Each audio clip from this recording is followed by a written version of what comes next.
जब भी आप कोई अपनी प्रॉपर्टी सेल करते हैं तो आप सब जानते हैं कि आपको उस पे कैपिटल गेन टैक्सेस पे करने होते हैं। लेकिन क्या आप जानते हैं कि आपको अपनी प्रॉपर्टी के परचेज पे भी इनकम टैक्स पे करना पड़ सकता है। आज इस सेशन में हम आपके साथ डिस्कस करेंगे, जब भी आप अपनी प्रॉपर्टी परचेज करें, from income tax point of view आपको किन बातों का खास तौर से ध्यान रखना है। Hi friends, welcome back to my channel. I am CA Anita Agarwal. यदि अभी तक आपने मेरा चैनल सब्सक्राइब नहीं किया है तो subscribe my channel and press the bell icon, ताकि आपको इस तरह की वैल्यूएबल इंफॉर्मेशंस की नोटिफिकेशंस मिलती रहे।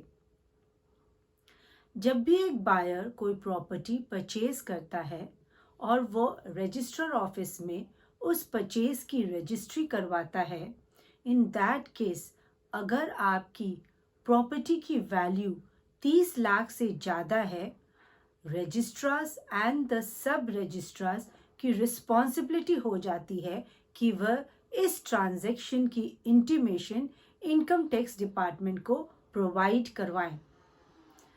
इन दैट केस जो भी सेल परचेज का प्रॉपर्टी या इमूवेबल प्रॉपर्टी का ट्रांजैक्शन हुआ है, that will be reflected in the assessee's form 26AS and AS। इस तरह आप इनकम टैक्स के रडार के अंडर आ जाते हैं।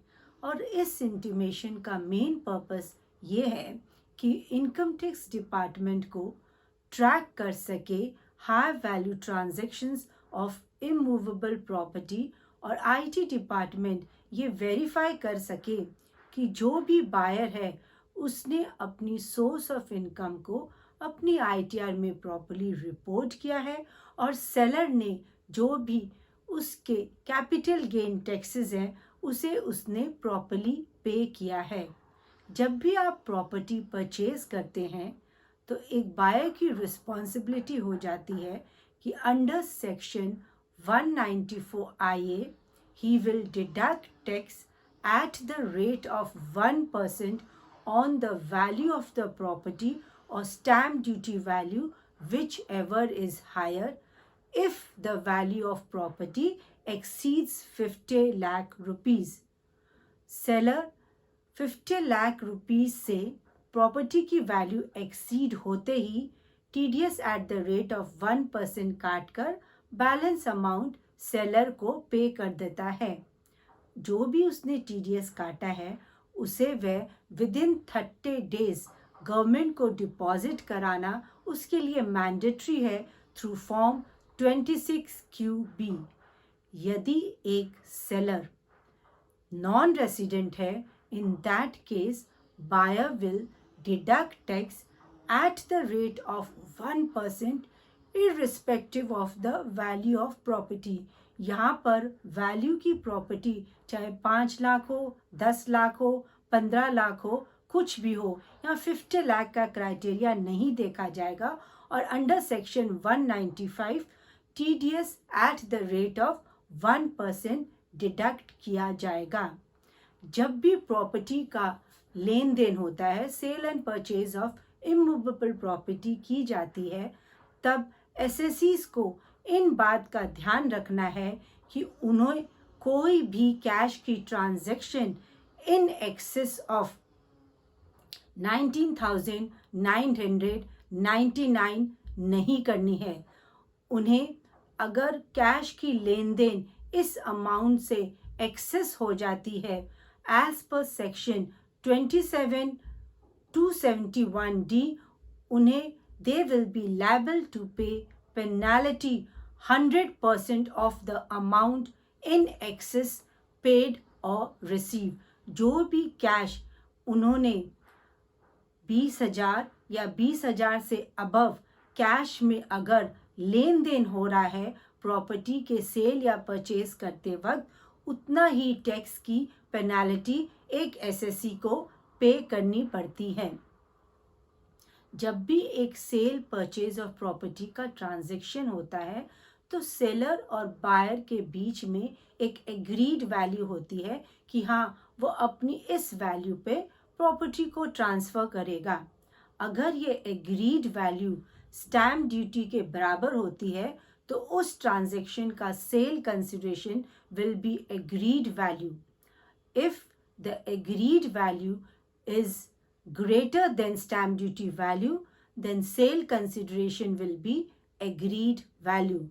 But in those cases जहाँ पर ये agreed value stamp duty value से less होती है, तब हम stamp duty value को ही sale consideration मानते हैं। इन सभी केसेस में जब एक stamp duty value sale value से इन एक्सेस में हो जाती है, तब एक बायर पे उसकी परचेज पर इनकम टैक्स पे करने की लायबिलिटी अराइज होती है अंडर सेक्शन 56।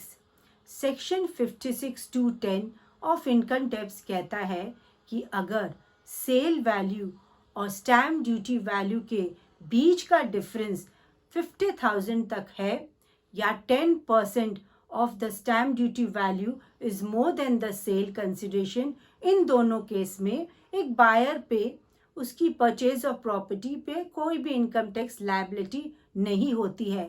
लेकिन अगर यह डिफरेंस ज़्यादा है, मान लो उसकी सेल वैल्यू है 60 लाख रुपी और स्टैम्प ड्यूटी वैल्यू है 80 लाख रुपीज़, जो भी डिफरेंस ऑफ अमाउंट है 20 लाख, उस पे उसे चार्ज होगा income tax under the head income from other sources.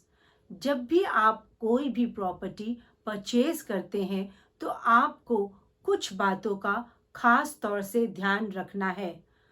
हो सकता है फ्यूचर में आपका केस स्क्रूटनी में आ जाए, इसीलिए उस टाइम आपके लिए ये ज़रूरी हो जाता है कि जब भी आप अपनी प्रॉपर्टी परचेज करें उसके सारे डॉक्यूमेंट्स आप प्रॉपर्ली मेंटेन रखें।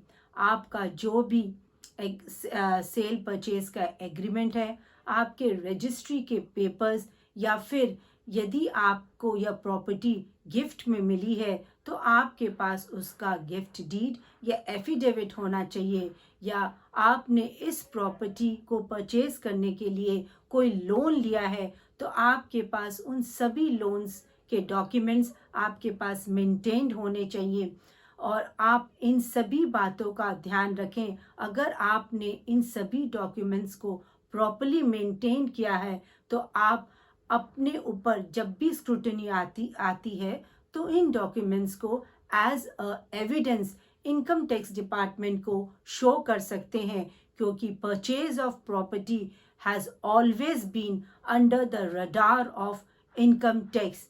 आपकी अपनी सोर्स ऑफ इनकम जहाँ से आपने ये प्रॉपर्टी परचेज किया है वो जेन्युइन होना चाहिए और उसका आपके पास प्रूफ होना चाहिए।